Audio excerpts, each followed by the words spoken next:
Attorneys, what are the most dramatic betrayal stories you have heard from clients? Story 1.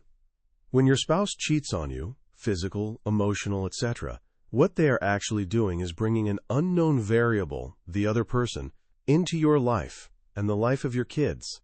They are allowing a potential chaotic storm into a formerly closed system. This person could have a criminal record or be a criminal, have mental health issues, be violent, be suicidal, addicted, and of course, may have an inclination to blast everything on social media. When your spouse cheats, they are bringing this unknown variable's baggage into your life and making it part of your life and that of your children. They allow the family to be a potential target of destruction. When your spouse cheats, it means that none of the above ever occurred to them. They didn't think about long-term consequences. They didn't think about the destruction it could cause. They didn't think about this other person as a potential agent of chaos. They didn't think of this because 1, they didn't care, or 2, were so guided by their lower brain that they couldn't even think rationally for a second. There are many reasons why, but at the end of the day it's a glaring failure to adult and an act of gross irresponsibility. As a burnt-out attorney that practiced family law and recently dumped that shit show of a caseload, I have seen it all, both in my criminal and family law practice. I've seen credit cards wiped out by the other person. I've seen the pissed-off other person blast horrible stuff on social media. I've seen careers and livelihoods lost. I've seen children taken from their parents because the other person molested them. I've seen property damage because the other person got drunk and crashed the cheating spouse's car. I've seen the other person show up to the house and get in a fistfight with the betrayed spouse. And, of course, unintended pregnancies. Story 3. Not necessarily the most outrageous reason, but definitely some outrageous conduct.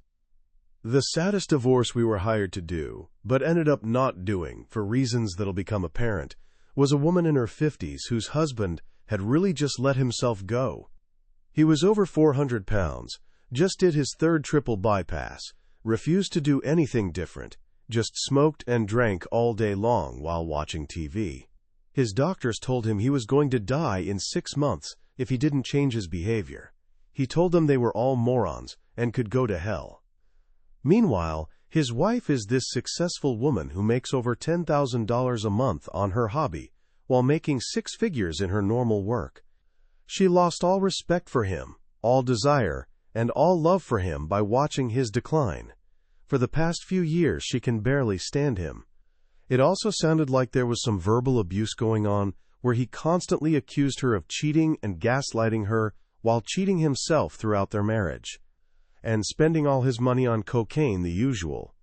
His accusations ramped up considerably once she lost about 200 pounds the good old-fashioned way.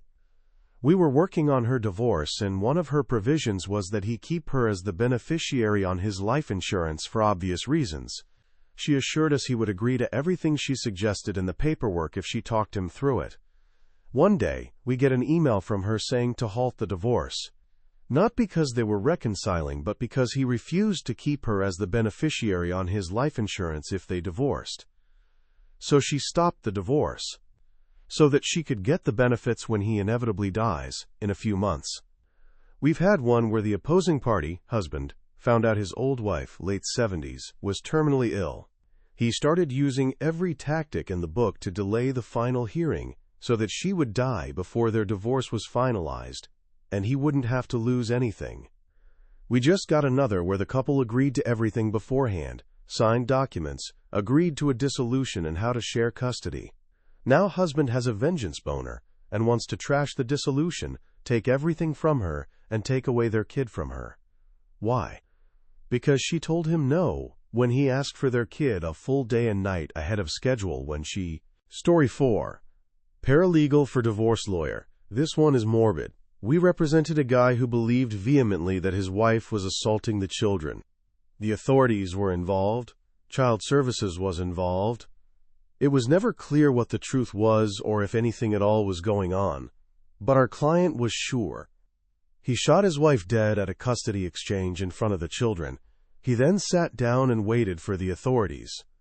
We visited him in jail with his criminal defense attorney. As we were leaving, he told me, "Well, I guess the divorce is over now," and he laughed. This was the first time I had ever been speechless. Edit. This has gotten a lot of responses. I can't really reveal details or context here. But I can safely say that defending this action as heroic or understandable is an incorrect takeaway. There are no heroes here. The trauma this man put the children through is incredibly selfish, regardless of his intentions. There are so many other options that could have been explored, many of which were being explored when this happened. He abruptly put an end to all of them, making the truth forever impossible to discern. Story 5. This one hits close to home because it happened between my parents. We had a family friend who was a lawyer, and my parents agreed that he would be the lawyer for both of them as a mediator. So, as the assets were being divided, my dad got absolutely slammed. She was going to get the house, cars, half his retirement, and an insane amount of alimony, to the tune of like $2,500 a month for the rest of her life. My dad has a good job as a municipal employee, but that was probably 70%-ish of his paycheck. Turns out that my mom and the family friend actually conspired to rip my dad off and make it seem like that's what a divorce settlement looks like, and she was going to kick back more money under the table after the dust had settled. Dad just didn't know how these things worked. So after some convincing, he finally went out and got his own lawyer. He got a very fair divorce settlement after that. Mom still to this day can't understand why we don't talk to her much. Story 6. TLDR. My client's spouse accused him of giving his deceased wife cancer. I represented a guy who was on his second marriage. His first wife passed away from cancer. He and his kids were obviously devastated. My client was a pretty sensitive guy with a big heart. His second wife could be very charming, which was why he fell for her, but it was all a facade. Anyway, to make a long story about a lengthy divorce short, my client met a very kind and affectionate woman during his case. They really hit it off and were basically engaged, even though his divorce was far from over. The fiancé started having health problems and was diagnosed with a form of terminal cancer. Somehow, the second wife found out about this and tried to use the cancer diagnosis against my client in court. She developed this crazy theory that my client had killed his first wife by giving her cancer and that he was doing the same thing to his fiancée. The second wife's attorney, who was quite good, refused to be a party to it. The attorney never addressed the argument in court and didn't even ask the second wife any questions about it during testimony. Rather, the attorney informed the judge that the second wife wished to address the court directly about an issue. Story 7. IANAL. But I have worked for a lawyer who worked divorces. This was his favorite case. Guy was making $150,000 a year, gets a Thai mail-order bride, has 3 kids. Dude has an affair, and now decides that he doesn't want a fob wife and mixed-race kids and initiates a divorce. The woman's only priority is to have custody of the kids, so against her attorney's advice, she's willing to take a deal where she takes a car and gets $1,200 in child support, no spousal support, and $3,000 lump sum from their joint account so she can rent an apartment. There's zero chance that he actually wants custody of the children because he's already shacked up with the girl he's having an affair with. She wanted full custody so bad that she was willing to live with 3 kids in a modest 2BD apartment and pull the kids out of expensive extracurricular activities they were doing to economize, as well as getting a crappy survival typo job after being nothing but a housewife since coming to U.S. One of the kids has some talent in an Olympics event, to the level where she was getting professional coaching lessons.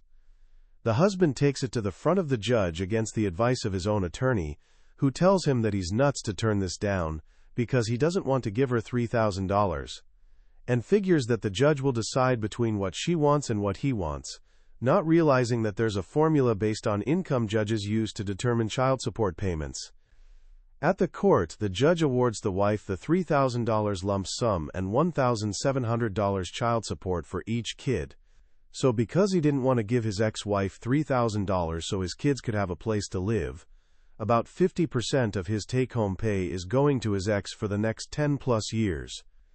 The attorney I worked with was a hard-ass about money who never did anything for free, but this was the one case where he represented the woman for just a nominal fee because he had a justice boner. Story 8. I'm a lawyer, but not a divorce lawyer. My sister-in-law is mid-divorcing my brother after 30-plus years of marriage. She's met someone else. So far, so normal. It happens, right? The thing that's destroyed him is her emptying their son's savings account, which my parents, very far from well off, have paid into once a month for years. That's his unifund wiped out. I don't know about fucking over your spouse, but it's the one betrayal my brother can't come to terms with. Edit to answer a few questions. So my parents had set up an ordinary child savings account with my sister-in-law as sole trustee. They absolutely trusted her, but unfortunately this gave her complete control over the funds in the account. Legally, there's not much we could do. She claimed she thought it was spending money for my nephew for items of clothing, days out, etc. Bollocks to that. My parents already spend a fortune on that kind of stuff, and she's clearly spent it all on her new relationship with the unemployed fuckwit, who also left his wife and 3 kids for her. My parents have always had savings accounts for all their grandchildren, including my own children, and we all knew the money was for the kids to pay unifees or put towards a deposit on a home or similar. So while she's morally disgusting, I think legally my parents are screwed. One glimmer. She didn't get what she wanted financially in the divorce settlement, because my brother's solicitor asked for a provision in the order relating to her repaying the money taken from the account. Faced with having to explain to a judge why there was a dispute over it, she backed down on some other stuff. So my nephew has a new account, which my parents have started paying into, and me and my husband are doing what we can too. Meanwhile, her life is circling the drain in all sorts of other ways, which I personally couldn't give a crap about, except to the extent that my poor nephew is trapped in the middle of it, sad face. Sorry for those of you who've been through similar. It's disgusting. Story 9. One of my all-time favorites is the marriage of Thomas and Denise Rossi, http://articles.laytimes.com/1999/NOV/17//MN-34537 closing parenthesis. I am not connected to the case, but it was a notorious case that resulted in a published California Court of Appeal opinion, so the facts are public record and easy to research. Denise Rossi won $1.3 million in the California lottery. 11 days later, she filed for divorce from her husband, Thomas. She did not disclose her winnings in her divorce case. 2 years later, Thomas finds out about the winnings and sues his ex-wife for breach of fiduciary duty and fraud. Denise claims the winnings were separate property because she won them after separation. The court rules that by failing to disclose the winnings during the divorce proceedings, Denise committed a number of violations of her fiduciary duty to Thomas. As a sanction, the court awards 100% of the winnings to Thomas. The Court of Appeal affirms the decision. Denise's attorney later claimed that Denise had won the lottery with a group of co-workers, and that Denise had requested her winnings be mailed to her mother's address in an effort to keep her winnings a secret from her ex-husband. The attorney also claimed that Denise intended to give Thomas his fair share of the winnings, but that the court awarded the entire amount to Thomas before Denise had a chance to come forward. The attorney also said that Denise was devastated by the ruling. She really wanted to share the winnings with Tom, the attorney said. She wanted to do the right thing. She wanted to do the right thing, really. Denise didn't disclose the winnings when she filed for divorce 11 days after winning. She didn't disclose the winnings in her sworn interrogatory responses. She didn't disclose the winnings in her sworn deposition testimony. She didn't disclose the winnings at any point during the 2-year-long divorce proceeding. But she was going to come forward and do the right thing 2 years later, after her ex-husband sued her for fraud? Yeah, right. The best part is that if Denise had disclosed the winnings, she would have been entitled to keep them all as her separate property. But because she tried to hide them from her husband, she lost them all. Sweet, sweet justice. Story 10. There was one client in particular that I think of whose wife accused him 4 different times within 9 months of sexually abusing their small children. Each time it would be investigated by CPS, as well as the military equivalent, and the man paid us to represent him at countless hearings for her TROs. Some of the allegations the woman wrote on her TRO petition were laughably comical, and it's hard to believe that a judge would grant it. But they did every time, and the poor man went through the ringer. He eventually won custody because there was plenty of evidence, including from CPS, that the wife had serious mental health issues. But in the meantime, he could only have supervised visitation with his children for about 9 months. I can think of another man who called the police when his wife, who had recently become a partying drug user, hence the divorce, trespassed into his home and started slapping him around. He made a cell phone recording of the incident, so we had good evidence, and we got him a TRO to keep her away from him. The wife then filed a retaliatory TRO, but claimed on hers that he had abused the kid, so the kid got taken away from him for a few weeks even though he had been the primary parent. That came to a quick resolution, because a judge told her at the first hearing that he could make a finding that she filed a TRO for an improper purpose to gain a custodial advantage, so she agreed to just dismiss it. She also did not want to be cross-examined again, because we made her get all angry and cry the last few times we cross-examined her and played audio recordings that completely contradicted her testimony. Story 11. I can think of another who was regularly abused by his wife, and then, when things got bad enough between them, she disappeared with the children, flew to another state, and took up residence. Then, about 4 months later, obtained a TRO against him, which included the children on the order. He was about to deploy and didn't know how to fight back, so this man was unable to see or speak to his kids for years because of her. The other feather in her cap was to alienate the children from him and tell them all concocted stories about what a bad person he was. She then deployed herself and just left the kids with her sister for the whole year she was deployed. There's countless other stories I could tell, but suffice to say, this type of thing is incredibly common in divorces, and we don't often have the satisfaction of having the resources, evidence, or time in court to really solidly prove that the opposing party fabricated her claims. Every divorce lawyer I know cheered on Johnny Depp for being able to prove this to the world. I know many of my former clients are pouring mega pints too. Story 12.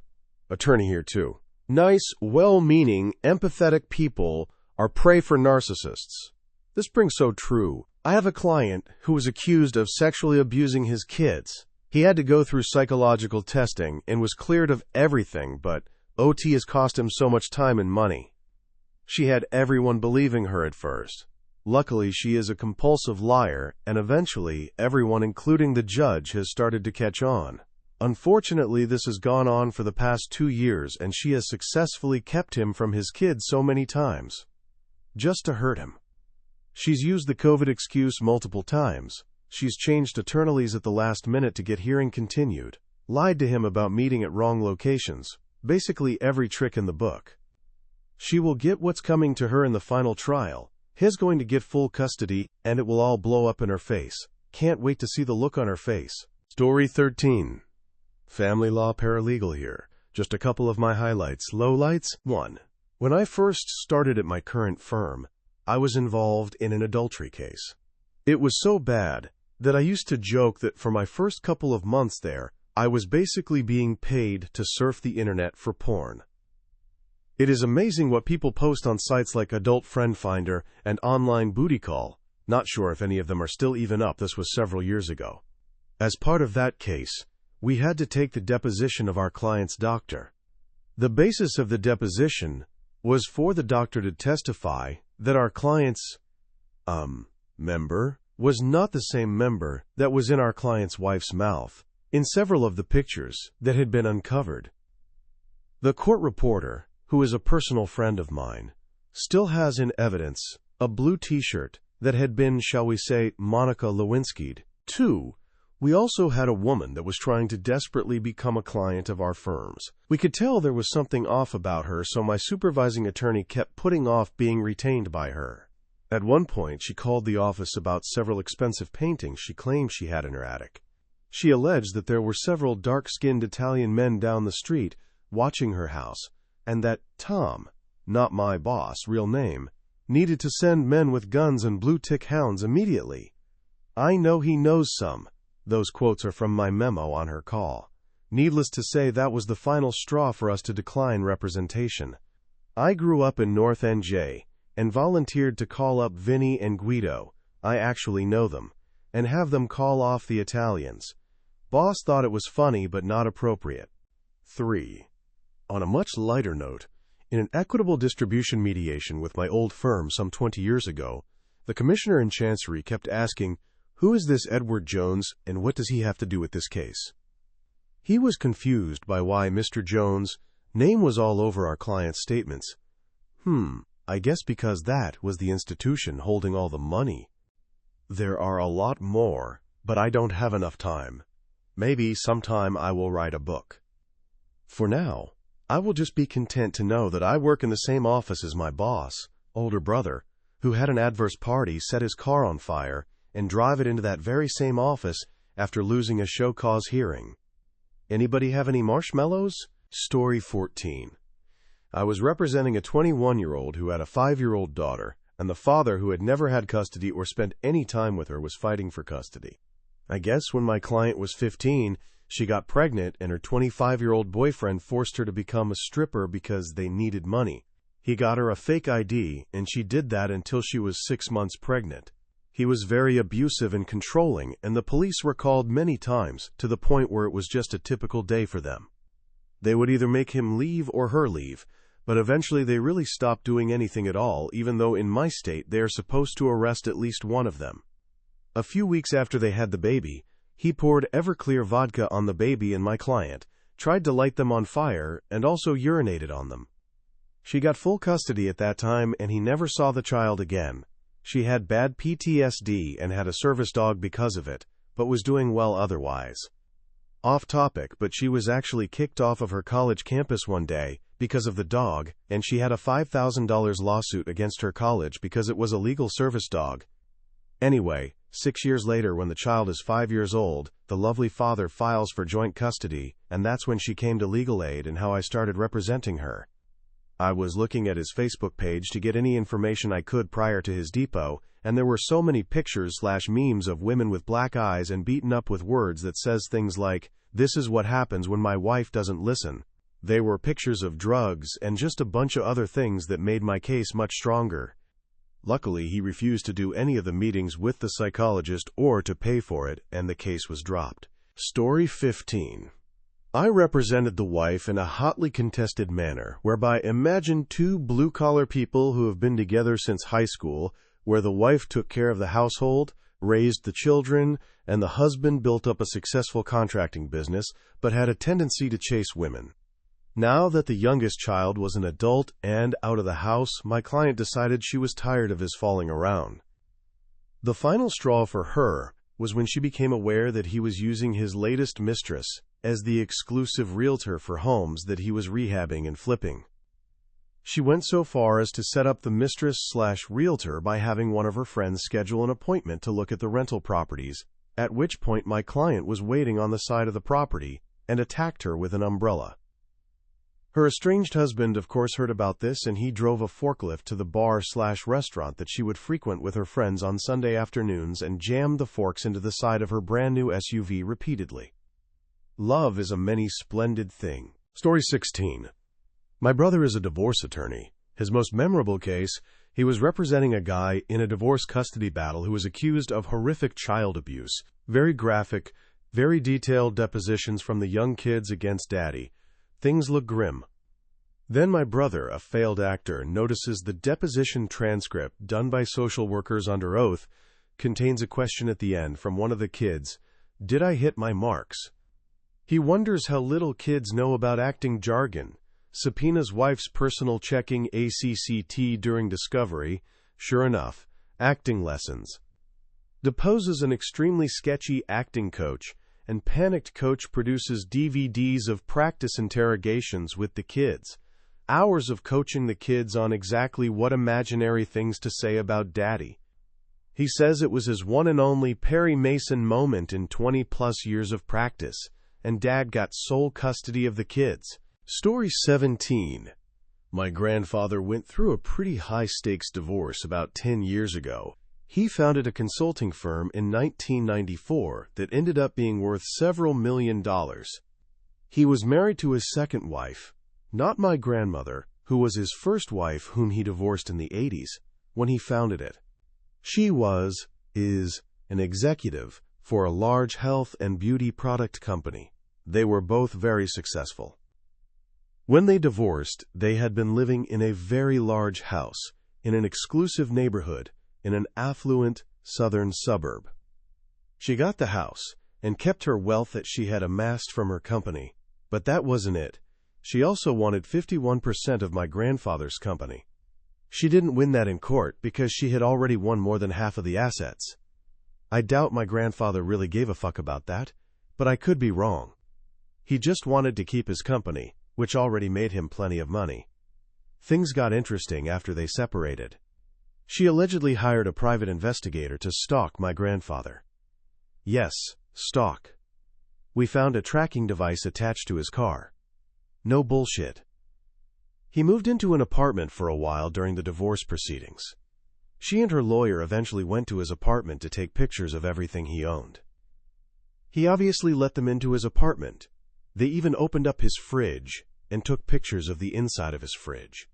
My grandfather eventually started dating somebody else. Yes, at around age 60. He likes women. And the ex-wife would call my grandfather's house and talk to her, trying to appear friendly or something. It was just a very strange situation. It was even stranger for me. I had grown up with her, sort of as my grandmother. I never knew she wasn't my actual grandmother until I met my dad's actual mom at age 7. I didn't meet my father until age 6, mind you. It was kind of confusing until the divorce. But during and after the divorce, my grandfather's ex would call my mother to ask to take me out to dinner and movies and things like that. I remember seeing Star Wars Episode 3 in theaters with her. I didn't find it strange or anything. She had known me since I was born and served as a grandmotherly figure. However, my father hated her. I heard a lot of stories of the crazy shit she did to him when my dad was a teenager. I haven't talked to her for several years. I much prefer my actual grandmother. Divorce is strange. Seeing how easily it can tear families apart and fuck over individuals. I'm definitely doing a prenup when/if I get married. You never know. Story 18. Had a client whose soon-to-be ex-husband used her email address and phone number to sign her up for every bank, loan, religious, mental illness, and pornographic site he could think of. She was bombarded by people contacting her about her interest in their product/services. He even put out ads for sex partners on Craigslist with her information. The kicker is that she actually went out with a guy who contacted her. If I learned anything being a divorce attorney, I no longer practice, it was that if the opposing party sounded like a nutcase, I would soon see the nutcase come out of my own client. Normal people don't just accidentally marry crazies. Not often. Story 19. One of mine that sticks out is that the husband and wife both played some sort of online role-playing game. Sort of like The Sims, I think, but a little more elaborate and adult. Second Life, maybe? I don't know anything about online games. The wife got heavily involved with the game, like 10 hours a day, and wouldn't reduce her time playing no matter what he said. What tipped things over the edge, however, was that he set up a fake profile/avatar and went online to stalk her in the game and found her avatar having sex with some random guy's avatar. Nothing ever happened in real life. Neither of them were exactly oil paintings to look at, but that was enough for the guy to initiate a fairly acrimonious divorce. Story 20. My father is a divorce lawyer and has been for 25 years. His most memorable case was when he had a client who was being divorced by his wife on the grounds of adultery. The wife knew he had a mistress, but had no concrete proof. She knew the mistress's name and where she lived, but that was it. My father asked the husband if it was true that he had a mistress, and the husband said yes, but he would never admit to it in court, and would never give his wife the satisfaction of concrete evidence. The case drags on for a while, and the wife gets more and more frustrated, and eventually fires her lawyer and represents herself. At this point, she still has no concrete evidence. but is determined to get it by herself. She knows the mistress's address, so decides to do some detective work. She waits outside the mistress's house until she leaves, and then breaks in. She searches the entire place until she finds a box under the bed. Inside the box is a bunch of Polaroids of the husband and the mistress in bed together, and bunch of receipts from hotels and restaurants that they went to. Bingo. She takes the box and is about to leave when she sees a huge dildo on the bedside table. For reasons unknown, she takes this too. She goes home feeling very happy. Next day in court, she marches in with the box and dildo under her arm. My father sees this and, suspecting the worst, asks for a recess before the session begins. The judge grants it, and my father pulls the wife into a side room and asks her what the fuck does she think she's doing. She explains about the breaking in and finding the box but says nothing about the dildo. My father tells her that the box and its contents are inadmissible because they were obtained illegally. The wife loses her shit and storms out into the courtroom. She screams at her husband, "You fucking bastard! You've been fucking this whore behind my back all this time?" and starts hitting him over the head with the dildo. The courtroom dissolves into pandemonium, and it takes 3 bailiffs to restrain her. The judge immediately finds her in contempt, and she spends the next 30 days in jail to cool off. She still has no admissible evidence of the adultery. The case drags on for a bit longer, but with no evidence of adultery, the wife gets nothing. No alimony, no nothing. She was even ordered to give the dildo back. Story 21. Not a lawyer, but my boyfriend used to cut trees with a guy who beat his ex-wife. She had a restraining order on him, but one day he went to her house anyway and she shot him in the leg. He later sued her for his hospital bills, and the judge basically laughed him out of court. Story 22. I do not practice in family law, but early in my career, my then boss would take a divorce case from time to help out a friend or acquaintance. I would assist on occasion. For any type of litigation, the parties exchange written questions as part of discovery. I was reviewing the wife's answers to her discovery requests and assisting the husband with answering his questions. We get to the part where it asks about engaging in extramarital sexual relations. Husband tells me that he recently saw a prostitute. But don't worry, it was in Canada, so it's okay. I just nodded and took notes. In going over the wife's answers, she listed bestiality as a factor that led to the breakdown of the relationship.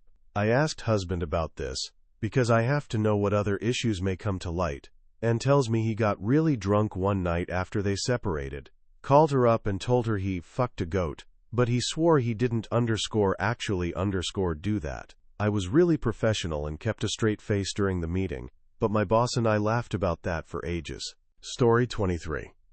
Large amounts of debt, affairs, substance abuse, and porn are all fairly common in terms of secrets that pop up in my cases. So much so, it's almost expected. However, this one was my favorite. Client is an elderly gentleman, some type of retired professional. His son is a pastor. Everything about his situation seemed very normal, in terms of income, property, etc. However, it turns out he had a pretty serious porn hobby, and he was concerned his wife might find out and use it against him in the divorce. However, as I mentioned above, I assured him that was pretty run-of-the-mill these days and unlikely to affect anything.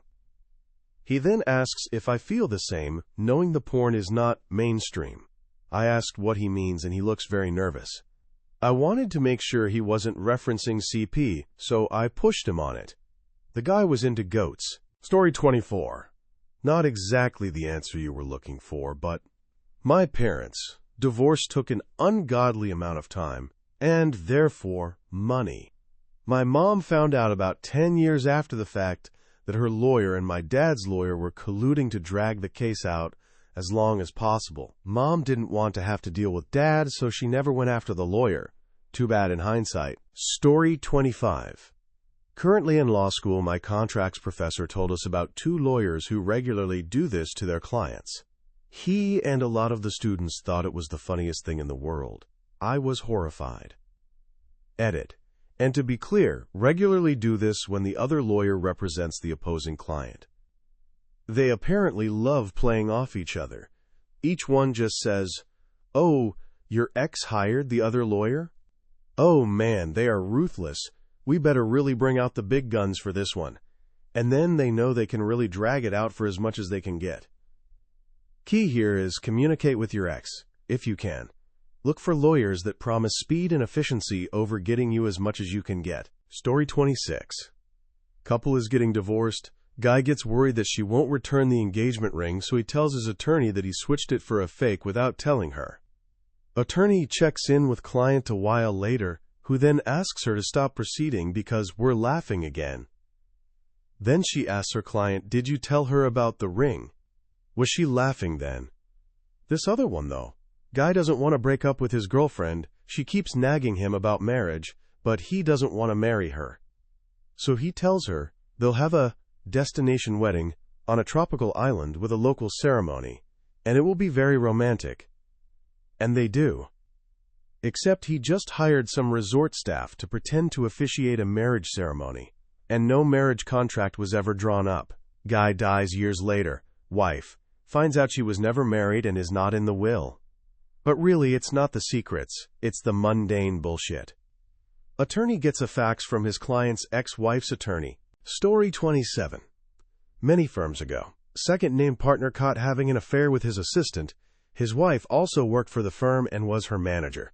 Coincidentally, they, partner and wife, met when he was married to his first wife and she was his assistant, working at a different firm.